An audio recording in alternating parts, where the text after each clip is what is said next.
Hello, everybody, and welcome to this episode of Next Level Healing or Transformation Tuesday.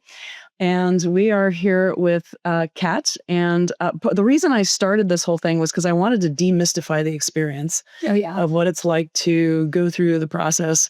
What were you struggling with prior to our working together? Let's see, lots of back pain, lots of fear, self-doubt. Yeah. Anxiety. And what was it that made you think, okay, I want to try this? Because so many people are intimidated by it. They think it's scary. They think, oh my goodness, somebody's going to be in control of my mind. Yeah. I had looked into it a little bit, and I've been on a journey of diving deeper into like Joe Dispenza, self-healing, understanding that like my brain is the ultimate, it's a good guy and the bad guy. Right. And I've been feeding the bad guy, and I don't know why or how this has been happening. I'm doing all the right steps, but nothing's clicking. So I had tried acupuncture. I had tried massage. I had tried physical therapy. I tried all these things. And I was like, I'm not seeing the results that I need for this back pain. And it was giving me more anxiety. It was making me sadder. It was making me feel pretty helpless. And just scared in general of like, this, I move for a living. I move for my life. I love movement.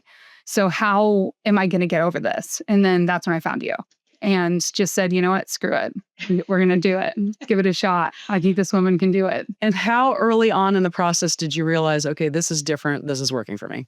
Probably within the first few days after I saw you for the first time. It kind of just started to be like, I think part of it's like, the medicine, whatever you want to call it, I guess, the medicine of hypnotherapy starts to work its way through you the moment you decide, like, I'm going to give this a shot. It's almost like your subconscious kind of wakes up as like, uh-oh, it's coming for me.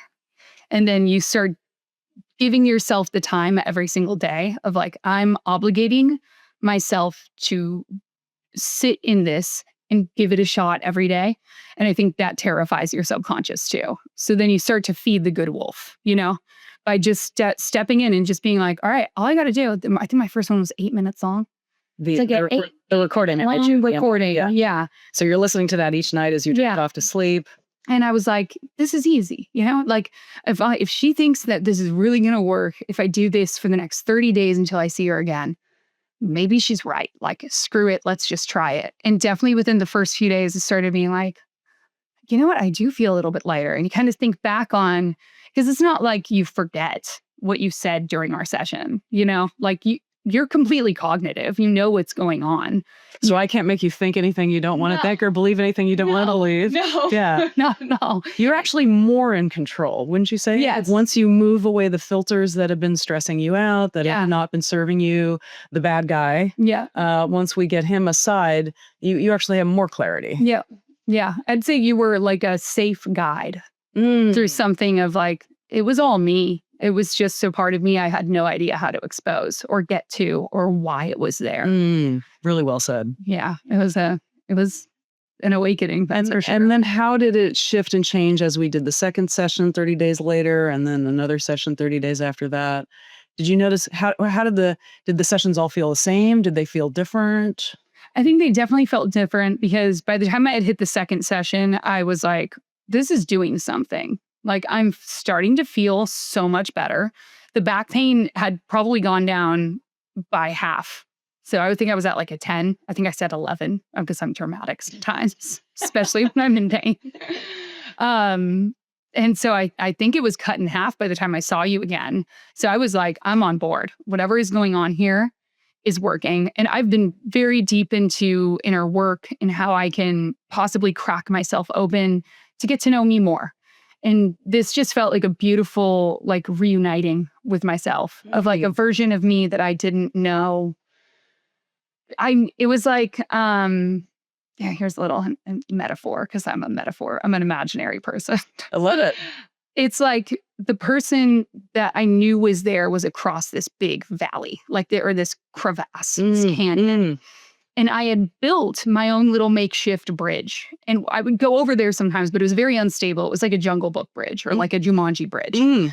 And so you're like, is this really stable? Like, I can't be making this trek all the time. So I'll just be over here. And if I can hear you from this side, like yell loud enough and maybe I'll listen. And it's like the tools that you gave me, it was like I had a construction team come help me build like a solid brick bridge To who across you knew this that you canyon. really were. And her and I met up and then we just became one, you know? It doesn't really feel like there's a different self anymore or a higher self. It's like I've fully stepped into who that woman is. Beautiful. Yeah. So And so when you let go of the bad you, the fear, the anxiety, what did you find that you were able to experience more of in your life? more joy. I'd say like freedom, like really sovereign freedom of the way that you get treated in life or the bad thing that happens in the day. None of it, you're honest with yourself. And if you're a logical person, you can easily decipher like, was this me? And oftentimes it is not. Someone doesn't honk at you in traffic because it's actually you. Like sometimes they're just honking because they're angry and impatient. Sometimes you get in a fight with your significant other just because both of you are riled up. And if you can take a step back and be like, all right, what part of this is me? What part of this is them? And how can I just like simmer everything down and just be right here, right now? And really, we can talk and figure out what the problem is. Hey guys, studies are showing that 68% of people that watch podcasts regularly don't click the subscribe button. Do me a huge favor. If you like this content, click subscribe so other people know where to go for the cool stuff. Thank you. It sounds like better boundaries, better clarity. Yeah. Does that feel like that? Definitely just a stronger sense of self, of like, what am I affecting and what's affecting me? And being able to shut off anything that could be like negative and find my accountability and find an honest relationship where like guilt and fear and shame aren't involved on a day-to-day and every decision-making basis. That is so great. What else would you like for people to know about the process? Like you have to be ready to change. That is for sure. I think a lot of people they think that they want to change. They think they want to get to know them as much as well. I think most people would say, I'm ready to do this. You have to be ready to let go. I think that's the first step. You can't just be ready to do this. You need to be ready to surrender to whatever was always destined for you, because you're not going to be able to hold on to everything.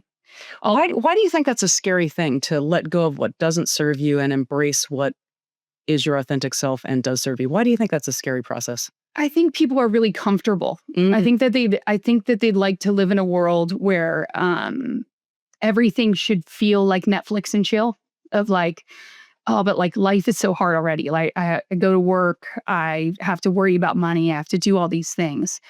And so when you have to calibrate in, now I'm going to change. So I have to change the way I do all these things, because I don't think people realize that's what happens when they come to an experience like this, of like all of those little ways that you were stress cooking before you had dinner.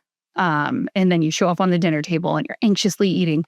Like that's going to slow down the second you start realizing like, I have all the time in the world. I'm my own creator and I get to create more freedom here if I want to.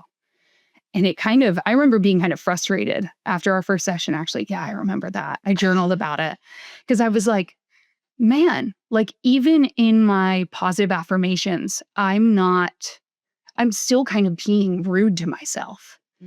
By pointing out like, I'm beautiful, have a great day. There's that subconscious thought when you brought this up to me of like, well, why would you need to affirm this if you were like, so are you talking to a version of yourself that doesn't believe this? And I was like, oh, wow. There's like, I shouldn't have to hype up somebody who's already having a great day, who already knows their worth. Beautiful. So it's like waking up and looking in the mirror and being like, it is a great day. What a wonderful day to feel healthy and alive.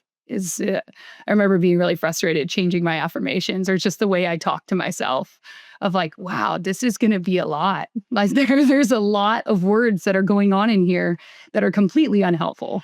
I've often described it because I see the transformations that people are able to make quickly. And the effects are lasting because once you've made the transition, you don't want to go back to prison, that Mhm. mental confined, scary place. It's yours to keep once you've got it. Yeah. And then you're free to go from the level that you've gotten to. After having come from this level to this level, you're free to go on to whatever. I mean, you have a lot of creative interest now that you want to pursue. Yeah. Is there anything that you'd like to share with the audience about how to find you on Instagram and to stay attuned to what you have coming up creatively? I'm not, I think, I am back on Instagram. So Purely Lucky, you'll find me, and all of my musical endeavors and traveling and yoga or whatever else comes my way I'll be active on there now. You're looking to travel all of the United States. Yeah. We'll share beautiful videos and pictures of you in wonderful environments. Yeah. Just kind of detaching from anything we need, right? All the things you think you need to survive. Yeah. I think that's what you've helped me realize, is that I don't really need much more than this. I got me, and that's good. So that is so well said. Thank you so much. Thank you. I really appreciate you Thanks for having me. Leave us a note in the comments, click and subscribe, and we'll see you on the next episode of Next Level Healing.